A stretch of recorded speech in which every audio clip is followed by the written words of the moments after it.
I always like to get down to the why. Do you think the why is just because interesting idea, good execution, and crazy traction? I mean, did you have numbers? You didn't have a pitch deck, but did you have metrics and traction and number of, recordings per day that was just like blowing people away? Or what do you think the why is?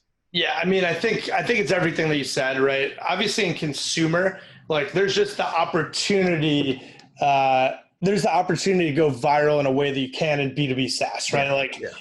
I was at LinkedIn selling Sales Navigator before. Like, you know what your pipeline is.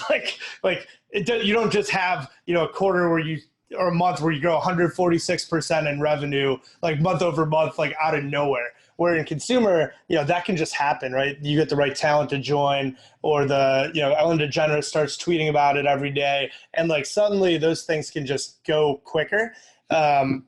I do think there's like inherent sexiness to what we're doing, right? We're working at the intersection of talent, and you think of like all the hot buzzwords right now, right? It's like influencers, like check. Short form video content, check. Yeah. Authenticity, check. The fact that we've created this revenue model that could one day evolve into the first social media platform, really to not be based on an ad revenue model, right? Like that, again, that's super interesting.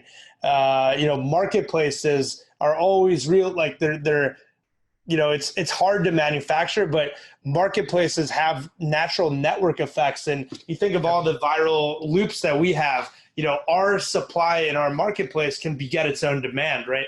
We're selling things that are famous. So unlike Uber, whose drivers can't like market themselves, like our talent, they can send a tweet out or they can do an Instagram swipe up, and millions of people can know that they're on the thing, and they're incentivized to do it because it's a rev share and they make 3 times as much as we do. So again, those are interesting. So I think the idea, the traction, entering the zeitgeist. I mean, I remember when we were raising from Lightspeed, we had just gotten named one of Time Magazine's 50 genius companies on earth. And we were a 10-person company. And this wasn't top startups. This was Apple and Amazon and Airbnb and, Disney and Netflix, right? And we were, this tiny seed stage company in Chicago that nobody had ever heard of, that just had a product that was changing the world, in an interesting way. And I think ultimately what we're selling, it just got such a deep human reaction that you have to be pretty heartless not to like our product. Now, you did say something that was interesting about, we've never had to go through a tough fundraising. Look, like, yes, while we have been very fortunate that our fundraising has come inbound, there are always a million tough decisions, especially around, picking a lead and having syndicate. And yes, those may be first class problems, but, they're problems nonetheless. And balancing, how do I get the best people in the world in the room? How do I think about that versus dilution? How do I think about that versus, who plays nice in the sandbox with, the existing investors? And we had to make some really, really tough decisions that, once you make those decisions, it's like that, puts you on a whole different path. Right. And from my perspective, there are no easy fundraisers. It always takes you away from the business.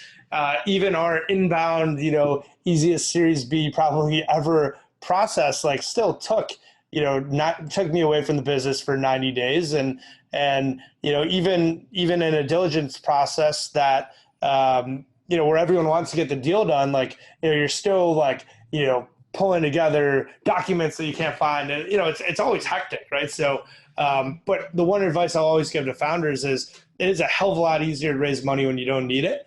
And I remember having a conversation with Jeremy Liu about, what should we do? Because even very late in the process, we had 4 or 5 term sheets and all from, top firms that like any investor would be thrilled, or any founder would just be thrilled to work from. And I remember doing diligence calls with a couple of the lead partners, and it's like the founders are like, this guy is literally the best investor of his generation, or, this person is the most responsible of anyone not on my executive team of why, we IPO'd at a multi, tens of billions of dollars, right? Like you hear things like that, and it's we were dealing with the best of the best, and that, itself is tough, because you make decisions that, that ultimately could close doors going forward, and you really Right. hope that you're balancing, the right partners with the right deal for your company, and yeah, it's never easy. Did you have any? 'Cause that's such a great position to be in. But did you have any kind of compass to help make those very hard decisions when you're having five of the best in the world? You've got to pick one or two. Like, how did you eventually sort it out? Was it gut feel? Was it, if every reference call is coming up roses, like how do you ultimately make those decisions? Yeah, so one thing, I guess, is I kind of look back on every time I've had to make one of these tough calls. I always come back to like ultimate conviction and aggressiveness of the firm, right? Like there's definitely, like, I can think of like one firm in particular that, that's on our cap table, and, I think the world of. But I remember, like, right before one of our rounds had come in and like had proposed, like, oh, let's do this like little bridge round, because we don't think you're ready to, to go do this round yet. And then suddenly, like, then when you have, 3 term sheets, like the next week, all of a sudden, then they're trying to jump in the mix. And like, I really believe that you just, like, when I look at how aggressive Lightspeed was, and how much they cared, and how obvious it was they needed to win the deal. Mm-hmm. And the same with Kleiner, Ilya Mamoon, like, getting on planes, coming to Chicago. In our business, it's different. Like in the Valley, anybody can go and visit your office, but when you're getting, people to come to Chicago that maybe haven't been there, and, I think Kleiner doesn't even remember the last time they invested in a company in Chicago, if ever. So that says a lot. And all the people that are on our cap table, we built extremely great relationships with, but even some that we didn't end up going with, we built amazing relationships with too. And I think part of it was having a really close group of other founders that I've been able to cultivate through these diligence calls, and some who are in portfolios that I'm in, some that aren't, but have worked with these people, and getting, the good, the bad, and the ugly on everybody. And then another one that's huge, Jeff Weiner is one of our investors, the CEO of LinkedIn. Wow. And now is literally my CEO coach. So having somebody like Jeff to run things like this through. CEO coach, that's amazing. but literally it is amazing. But having someone like Jeff to talk these things over, and to really get the lowdown of this reputation versus that. It's huge. And look, everybody will give you different advice. So ultimately, as the CEO, like, it does come down to gut feel, and it comes down to balancing, did I get the best deal for my company, for my existing investors? And ultimately, like, every decision should be like, does this put Cameo in the best position to win? Yep. And I don't believe that, at the end of the day too, I think, like, every investor wants to puff their chest and talk about how, they built this company, but like, every founder listening, it's you and your executive team are going to build this.